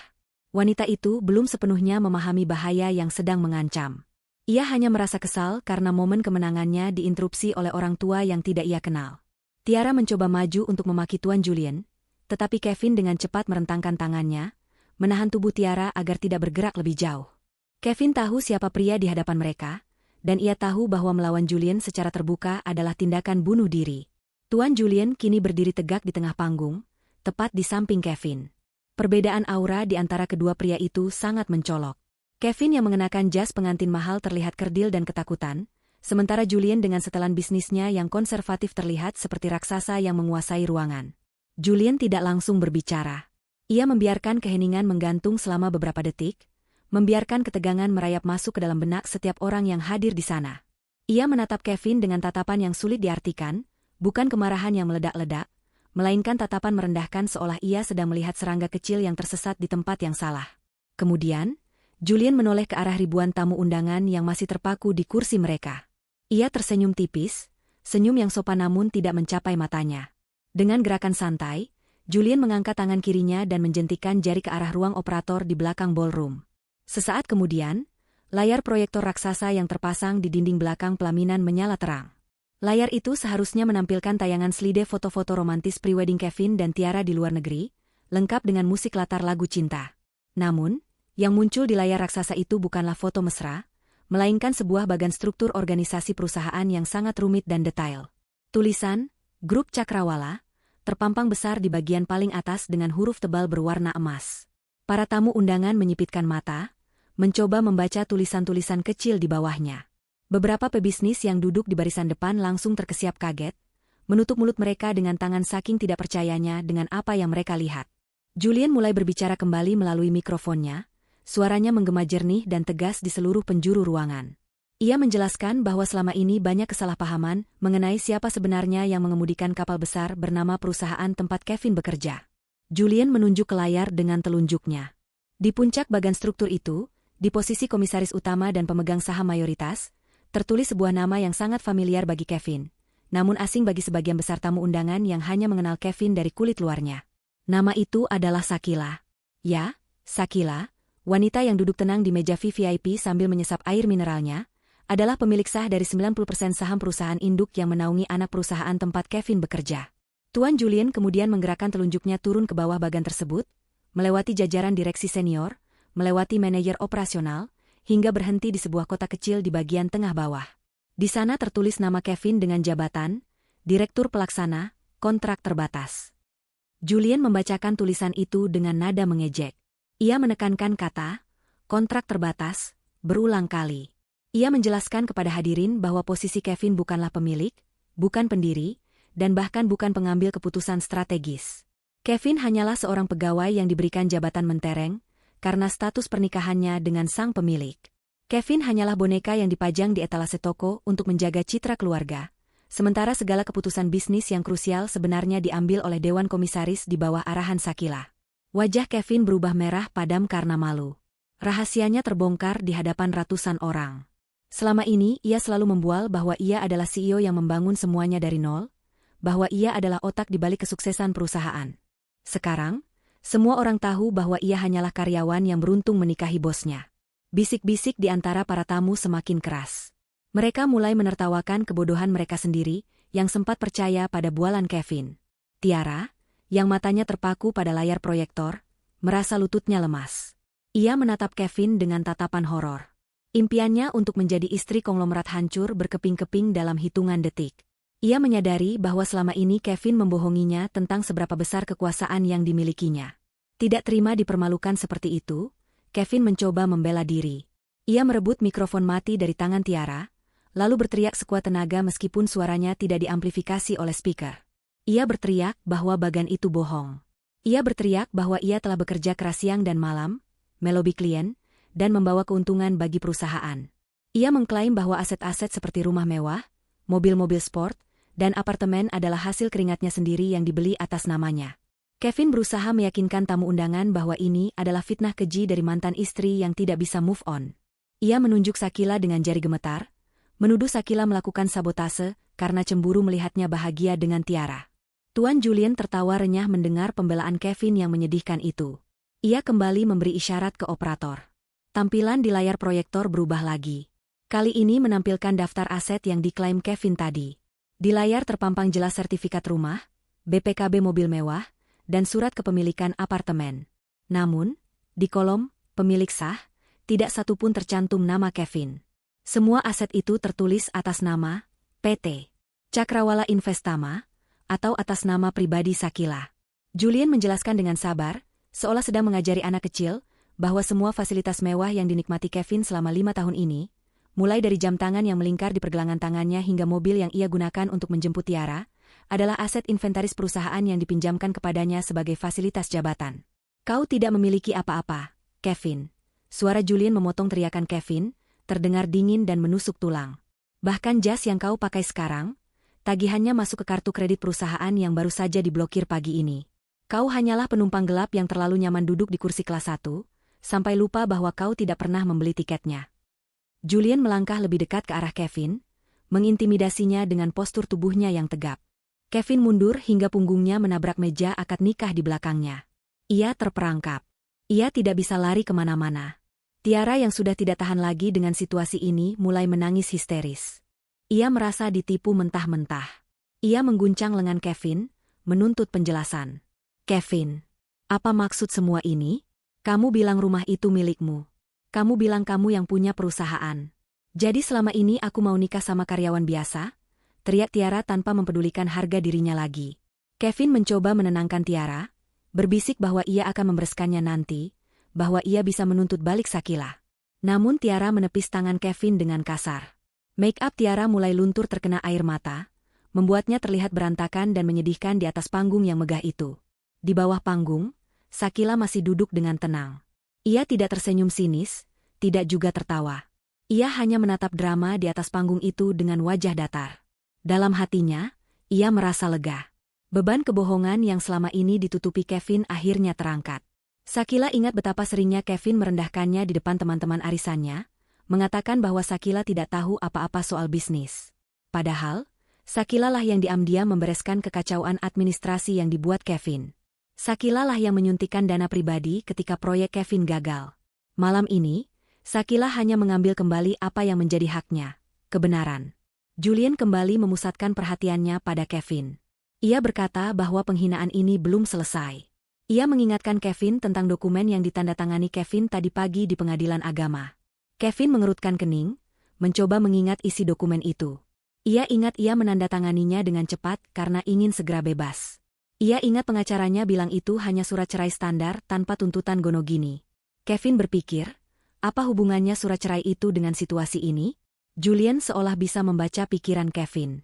Ia mengeluarkan sebuah map dokumen berwarna biru tua dari balik jasnya. Ia mengangkat map itu tinggi-tinggi agar semua orang bisa melihatnya. Kau mungkin berpikir ini hanya akhir dari pernikahanmu, Kevin. Tapi sebenarnya, ini adalah awal dari kehancuran finansialmu, ucap Julian penuh teka-teki, menyiapkan pukulan terakhir yang akan benar-benar mengubur Kevin hidup-hidup. Atmosfer di dalam ballroom hotel itu berubah drastis. Jika sebelumnya terasa seperti pertunjukan sirkus yang memalukan, kini suasananya berubah menjadi setegang ruang eksekusi mati. Para tamu undangan menahan napas, mata mereka tertuju pada map biru tua yang dipegang oleh Tuan Julian. Kevin menatap map itu dengan perasaan was-was yang luar biasa. Jantungnya berdegup kencang seakan ingin mendobrak keluar dari rongga dadanya. Ia mencoba mengingat-ingat setiap pasal yang ia baca sekilas tadi pagi, namun otaknya buntu karena panik. Ia merasa ada sesuatu yang sangat fatal yang ia lewatkan, sebuah jebakan yang tersembunyi di balik tumpukan kertas legal yang ia anggap remeh.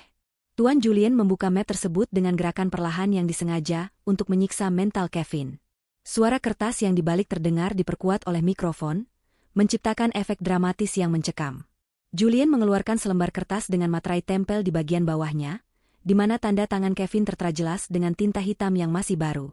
Julian memegang kertas itu dengan dua tangan, membacanya sejenak dalam hati, lalu menatap Kevin lurus tepat di manik matanya.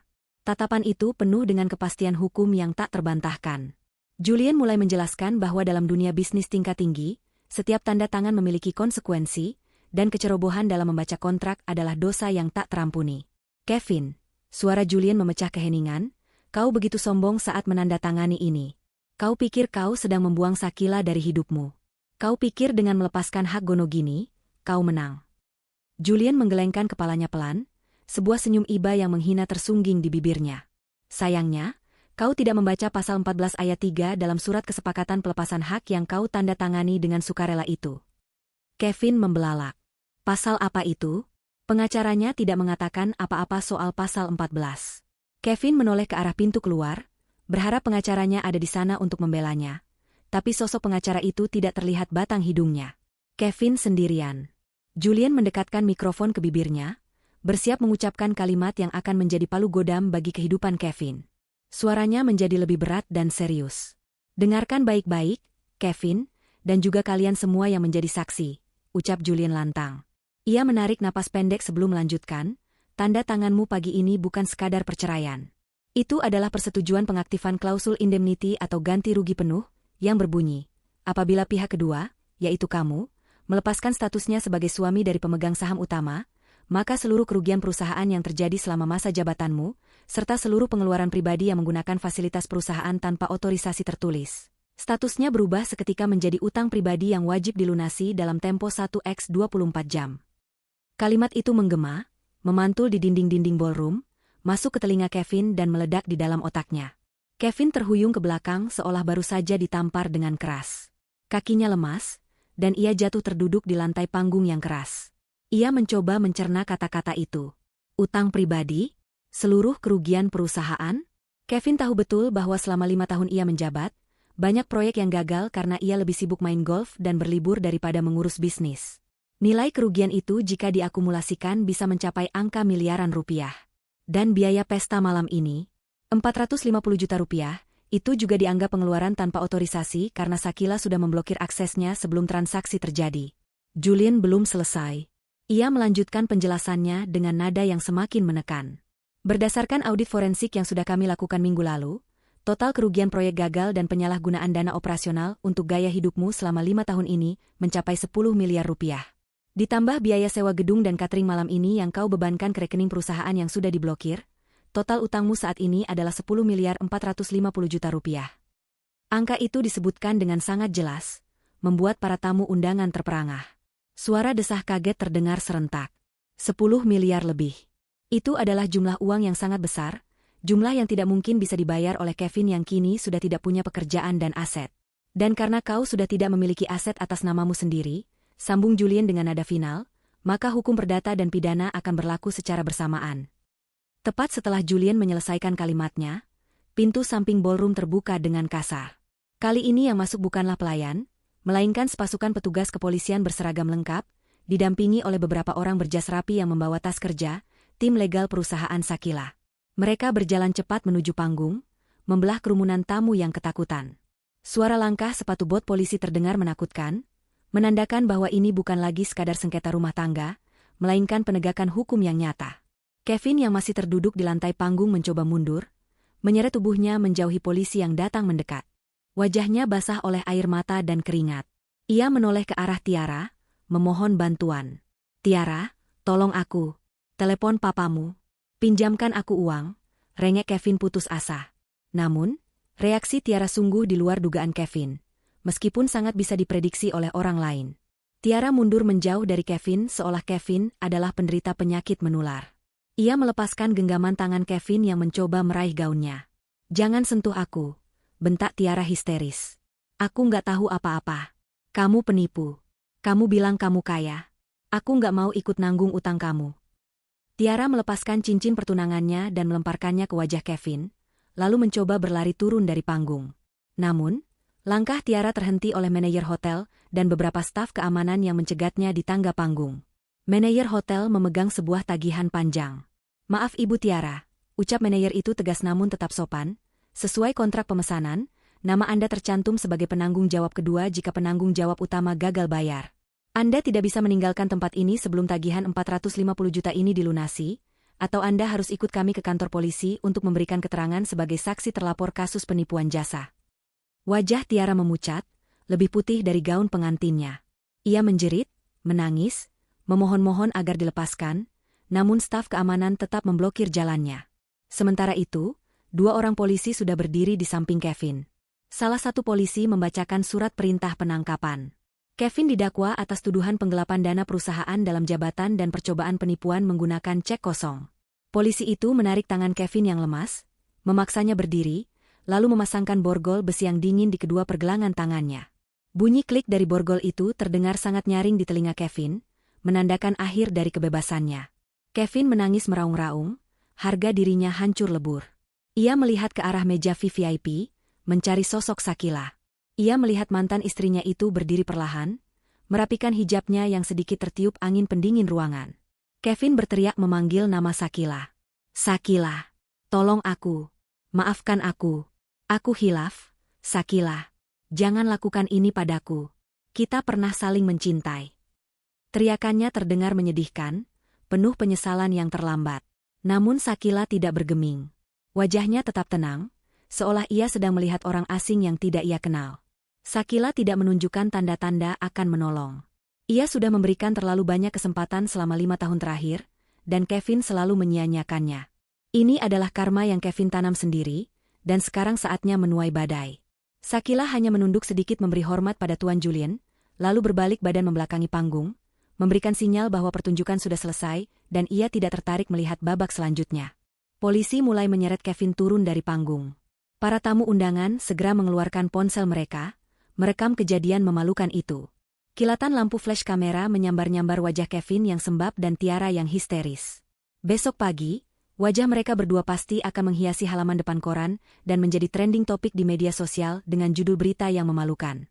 Kevin menundukkan kepalanya dalam-dalam, mencoba menyembunyikan wajahnya, tapi percuma. Di tengah hiruk-pikuk itu, kalimat Julian tentang klausul indemnity terus terngiang di kepalanya seperti mantra kutukan. Satu kalimat yang mengubahnya dari seorang direktur sombong menjadi tahanan dengan utang 10 miliar, hanya dalam waktu 1 malam. Ia telah jatuh dari puncak gedung pencakar langit yang ia bangun di atas fondasi pasir, dan benturannya ke tanah terasa sangat menyakitkan. Kekacauan di dalam ballroom hotel itu mencapai titik didih yang tak pernah terbayangkan sebelumnya. Ruangan yang seharusnya dipenuhi tawa bahagia dan dansa romantis kini, berubah menjadi tempat kejadian perkara yang bising dan memalukan. Suara sirine samar-samar terdengar dari luar lobi hotel, menambah ketegangan yang sudah mencekik leher. Di atas panggung, Kevin masih meronta-ronta dalam cengkraman 2 petugas kepolisian yang bertubuh kekar. Ia berteriak, menangis, dan memohon, sebuah pemandangan yang sangat kontras dengan sosok angkuh yang berdiri tegak memberikan pidato beberapa menit lalu. Jas pengantin mahalnya kini kusut, dasinya miring, dan wajahnya basah oleh campuran air mata serta keringat dingin. Ia tampak seperti orang gila yang kehilangan akal sehatnya, terus-menerus mengulang kalimat penyangkal bahwa ini semua hanya mimpi buruk. Sementara itu, Tiara sedang mengalami nerakanya sendiri di kaki tangga panggung. Ia dikepung oleh manajer hotel dan beberapa perwakilan vendor yang tiba-tiba muncul entah dari mana. Rupanya, kabar tentang penangkapan dan pembekuan aset Kevin menyebar dengan sangat cepat di kalangan staf hotel dan vendor rekanan. Pemilik catering, dekorator bunga, hingga penyewa sound system yang ternyata belum dilunasi sepenuhnya, kini mengerumuni Tiara. Mereka menuntut pembayaran saat itu juga. Tiara menjerit histeris, gaun pengantinnya yang berekor panjang terinjak-injak oleh sepatu orang-orang yang mengepungnya. Riasan wajahnya yang tebal luntur, membuat maskara hitam meleleh di pipinya, menciptakan garis-garis hitam yang mengerikan seperti air mata hantu. Ia mencoba menunjuk arah Kevin, berteriak bahwa ia tidak tahu menahu soal uang, tapi para penagih itu tidak peduli. Nama Tiara ada di kontrak sebagai penjamin, dan hukum tidak peduli pada air mata buaya. Di tengah hiruk-pikuk itu, Shakila perlahan bangkit dari kursi VVIP-nya. Gerakannya tenang dan penuh perhitungan, seolah ia berada dalam dimensi waktu yang berbeda dengan kekacauan di sekitarnya. Tuan Julian berdiri di sampingnya, menawarkan perlindungan jika ada amuk massa, namun Shakila mengangkat tangan kanannya sedikit, memberi isyarat bahwa ia bisa menanganinya. Shakila merapikan lipatan gamis bludru hitamnya, membetulkan letak bros di dadanya, lalu mulai melangkah mendekati area panggung. Langkah kakinya pelan namun pasti. Para tamu undangan yang sedang sibuk merekam kejadian itu dengan ponsel mereka, secara naluriah menurunkan kamera dan memberi jalan. Aura Shakila saat itu begitu kuat, memancarkan wibawa seorang pemenang yang tidak perlu bersorak untuk merayakan kemenangannya. Kevin yang sedang diseret menuruni tangga panggung melihat Shakila mendekat. Matanya yang merah dan bengkak langsung memancarkan secercah harapan palsu. Ia menyentakkan badannya, mencoba melepaskan diri dari polisi untuk mendekati Shakila. Ia berpikir bahwa Shakila, wanita yang dulu begitu mencintainya dan selalu memaafkan kesalahannya, pasti akan luluh melihat kondisinya sekarang. Kevin berteriak memanggil nama mantan istrinya itu dengan suara parau yang menyedihkan. Ia memohon ampun, mengatakan bahwa ia hilaf, bahwa Tiaralah yang menghasutnya, bahwa ia masih mencintai Sakila. Kevin merendahkan harga dirinya serendah-rendahnya, bersujud di lantai marmer yang dingin meski tangannya terborgol ke belakang. Ia berharap Sakila akan meminta polisi melepaskannya, atau setidaknya membayarkan utangnya seperti yang biasa Sakila lakukan dulu saat Kevin terjerat masalah judi atau hutang gaya hidup. Sakila berhenti tepat 2 langkah di depan Kevin yang sedang berlutut. Ia menatap pria itu dari balik bulu matanya yang lentik. Tidak ada kemarahan di wajah Sakila, yang ada hanyalah tatapan kosong dan dingin, seperti menatap orang asing yang tidak pernah ia kenal. Sakila teringat semua penghinaan Kevin selama 5 tahun pernikahan mereka. Teringat bagaimana Kevin menyebutnya wanita membosankan, bagaimana Kevin menyembunyikan perselingkuhannya dengan rapi, dan bagaimana Kevin dengan teganya mengusirnya secara halus dari kehidupan sosial perusahaan. Semua kenangan pahit itu berputar di kepala Sakila, namun anehnya, ia tidak merasa sakit lagi. Ia hanya merasa kasihan. Kasihan pada betapa kecilnya jiwa laki-laki di hadapannya ini. Sakila, tolong aku. Bayarkan utang ini, nanti aku ganti. Aku janji akan berubah. Jangan biarkan aku dibawa polisi. Rengek Kevin, air liur dan ingusnya bercampur menjadi satu, sungguh pemandangan yang menjijikkan bagi siapapun yang melihatnya. Polisi yang memegangi Kevin menatap Sakila, menunggu reaksi wanita itu, apakah akan ada intervensi atau drama baru. Sakila menghela napas pendek, lalu berbicara dengan suara yang lembut namun terdengar jelas di telinga Kevin. Kevin, selama 5 tahun aku selalu membereskan kekacauanmu. Aku menutup mata saat kau mengambil uang belanja untuk bersenang-senang. Aku diam saat kau mengaku-ngaku sebagai pemilik perusahaanku. Aku memberimu kesempatan berkali-kali untuk sadar dan bersikap dewasa. Sakila berhenti sejenak, membiarkan kata-katanya meresap. Tapi hari ini, kau sendiri yang memilih takdirmu. Tanda tangan di surat cerai itu adalah pilihanmu. Pesta mewah ini adalah pilihanmu. Dan wanita di sana. Sakila menunjuk Tiara yang sedang menangis meraung-raung ditarik oleh keamanan, itu juga pilihanmu. Aku sudah selesai menjadi penyelamatmu. Sekarang, belajarlah menjadi laki-laki yang bertanggung jawab atas pilihan hidupnya sendiri. Mendengar itu, harapan Kevin hancur berkeping-keping. Ia menyadari bahwa Sakila benar-benar sudah menutup pintu hatinya rapat-rapat. Sakila bukan lagi istri penurut yang bisa ia manipulasi.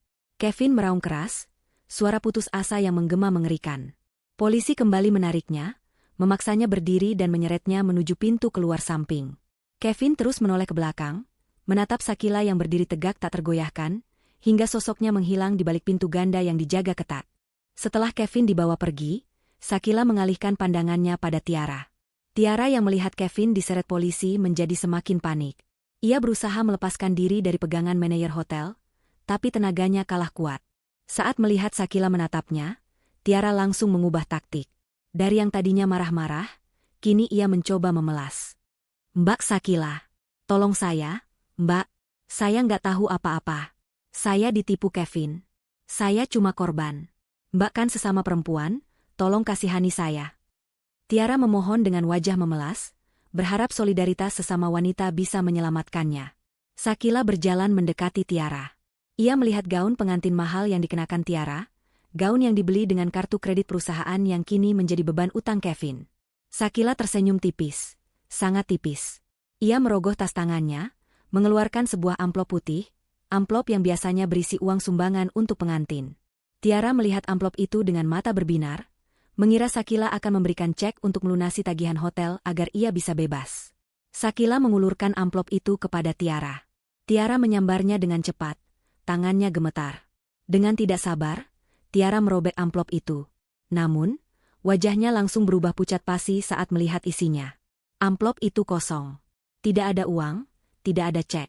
Hanya ada secari kertas nota kecil bertuliskan, tagihan gaun pengantin, belum lunas.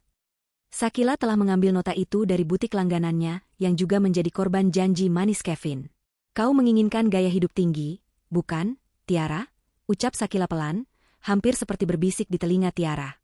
Kau ingin berada di level yang sama dengan Kevin. Selamat, sekarang kalian benar-benar selevel. Sama-sama punya utang, sama-sama akan diproses hukum, dan sama-sama tidak punya apa-apa. Sakila memundurkan wajahnya, menatap Tiara dengan tatapan mengasihan. Nikmati sisa kue pengantin itu, sayang. Mungkin itu makanan enak terakhir yang bisa kamu makan sebelum jatah makanan penjara menantimu. Tiara ternganga, tidak bisa berkata-kata. Kalimat Shakila menamparnya lebih keras daripada tamparan fisik. Ia sadar ia telah kalah telak. Ia telah bertaruh pada kuda yang salah dan kini ia harus membayar harganya. Manajer hotel memberi kode kepada petugas keamanan untuk membawa Tiara ke kantor manajemen guna penyelesaian administrasi bersama pihak kepolisian yang menunggu di sana. Tiara diseret pergi sambil menangis sesenggukan, melewati deretan tamu undangan yang dulunya adalah teman-teman sosialitanya. Teman-teman yang dulu ia pamerkan, kini justru sibuk merekam kehancurannya untuk dijadikan bahan gosip di grup pesan singkat. Tiara menutupi wajahnya dengan sisa kain gaunnya yang robek, tak sanggup menanggung malu. Ballroom itu perlahan mulai kosong dari drama utama, menyisakan para tamu yang masih terpaku di tempat duduk mereka, syok dengan pertunjukan nyata yang baru saja mereka saksikan. Shakila membalikkan badannya, kembali menghampiri Tuan Julien yang menunggunya dengan senyum bangga. Tidak ada sorak-sorai kemenangan, tidak ada pesta pora. Shakila hanya merasa lelah, tapi lelah yang melegakan. Ia mengambil tasnya, lalu berjalan berdampingan dengan Julien menuju pintu keluar utama. Para tamu yang mereka lewati menundukkan kepala hormat, kali ini hormat yang tulus karena segan, bukan karena basa-basi. Shakila berjalan di atas karpet merah itu bukan sebagai pengantin, tapi sebagai ratu yang baru saja membersihkan istananya dari sampah. Ia tidak menoleh lagi ke belakang, meninggalkan puing-puing pesta 450 juta yang kini hanya menjadi tumpukan utang dan kenangan buruk bagi sang pengkhianat. 1 bulan telah berlalu sejak malam pesta pernikahan yang menghebohkan itu. Berita tentang pesta mewah berujung borgol masih menjadi topik hangat di berbagai media massa dan platform digital. Wajah Kevin dan Tiara terpampang jelas di halaman depan koran kriminal dan majalah bisnis, namun dengan narasi yang sangat berbeda dari impian mereka. Kevin menjadi simbol kejatuhan seorang eksekutif muda yang korup dan serakah, sementara Tiara menjadi contoh nyata dari gaya hidup hedonis yang mematikan. Laporan investigasi mendalam mengungkap bahwa Kevin telah menggelapkan dana perusahaan selama bertahun-tahun untuk membiayai gaya hidup mewahnya dan perselingkuhannya.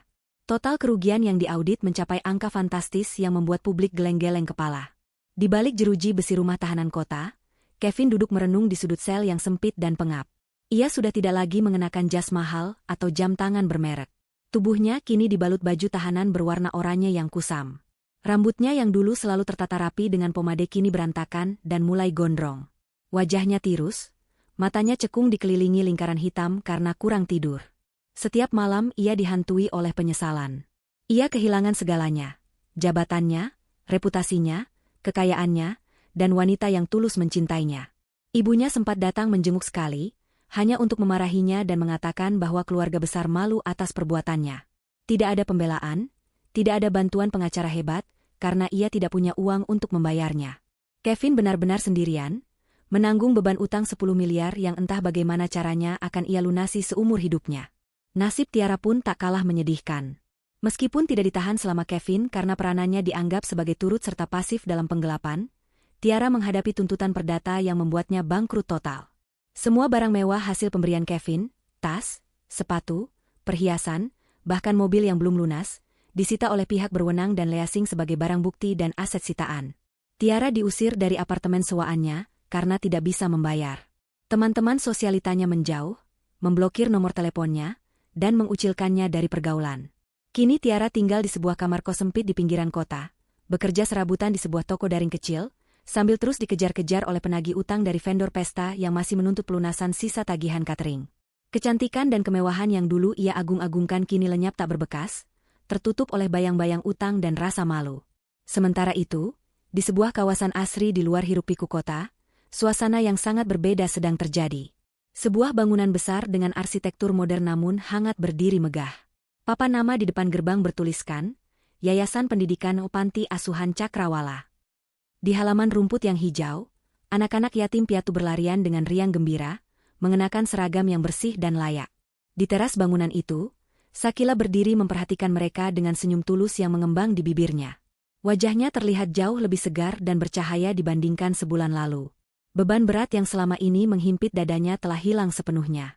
Ia mengenakan busana kerja muslimah yang elegan, memadukan profesionalisme dan kesederhanaan. Tuan Julien keluar dari pintu utama gedung, membawa sebuah map laporan bulanan. Ia menghampiri Shakila dan menyerahkan laporan itu. Laporan keuangan bulan ini, Bu Shakila. Sejak restrukturisasi manajemen dan pembersihan, hama, Di perusahaan, profit kita naik 30%. Investor kembali percaya pada grup Cakrawala. Julian tersenyum puas. Ia bangga melihat keponakannya kini memegang kendali penuh dengan bijaksana. Shakila menerima map itu, membolak-baliknya sebentar, lalu mengangguk senang. Ternyata memimpin perusahaan tidak semenakutkan yang dikatakan Kevin dulu. Dengan kejujuran dan tim yang tepat, semuanya berjalan lancar. Terima kasih, Paman Julian. Tanpa bantuan Paman, aku mungkin masih terjebak dalam ilusi ketakutan itu, ucap Shakila tulus. Ia menutup map tersebut dan memandang langit biru yang cerah. Uang keuntungan bulan ini, tolong alokasikan 50% untuk renovasi asrama putri di belakang dan beasiswa pendidikan anak-anak ini sampai kuliah. Sisanya baru masukkan ke kas perusahaan untuk modal ekspansi. Julian mengangguk setuju. Keputusan yang bijak. Oh iya, pengacara baru saja mengabari. Putusan pengadilan untuk Kevin sudah keluar. Dia divonis 12 tahun penjara dan kewajiban mengembalikan aset negara. Rumah lama yang kalian tempati sudah resmi kembali menjadi aset pribadimu.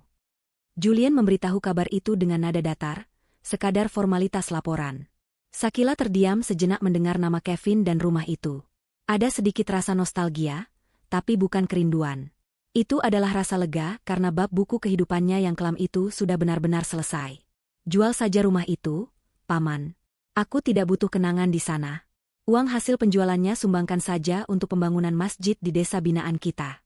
Aku ingin membersihkan semua jejak masa lalu itu menjadi sesuatu yang bermanfaat. Shakila kemudian berjalan menuju mobil sedan hitam barunya yang terparkir di halaman. Sopirnya membukakan pintu dengan hormat. Sebelum masuk, Shakila menoleh sekali lagi ke arah gedung panti asuhan itu. Ia melihat anak-anak yang tertawa lepas, hidup sederhana namun penuh kasih sayang. Ia menyadari satu hal penting. Kebahagiaan sejati tidak terletak pada pesta ratusan juta, pameran status di media sosial, atau pengakuan palsu dari orang lain. Kebahagiaan sejati ada pada ketenangan hati, harga diri yang terjaga, dan kemampuan untuk memberi manfaat bagi orang lain. Shakila masuk ke dalam mobil. Pendingin udara yang sejuk menyapanya. Ia menyandarkan punggungnya yang kini terasa ringan. Ia mengeluarkan ponselnya, membuka galeri foto, dan menghapus satu album lama yang berisi foto-foto pernikahannya dengan Kevin. Satu persatu foto itu hilang dari memori digital, seiring hilangnya rasa sakit di hatinya. Ia kemudian meletakkan ponselnya, menatap ke jalanan lurus di depan melalui kaca jendela. Jalan, Pak. Ke kantor pusat, perintah Shakila lembut pada sopirnya. Mobil sedan itu melaju perlahan meninggalkan panti asuhan, membelah jalanan kota yang padat menuju gedung pencakar langit tempat Shakila akan memimpin rapat direksi pertamanya sebagai pemilik tunggal yang diakui. Matahari bersinar terang menyinari jalan di depannya, seolah alam semesta merestui langkah barunya.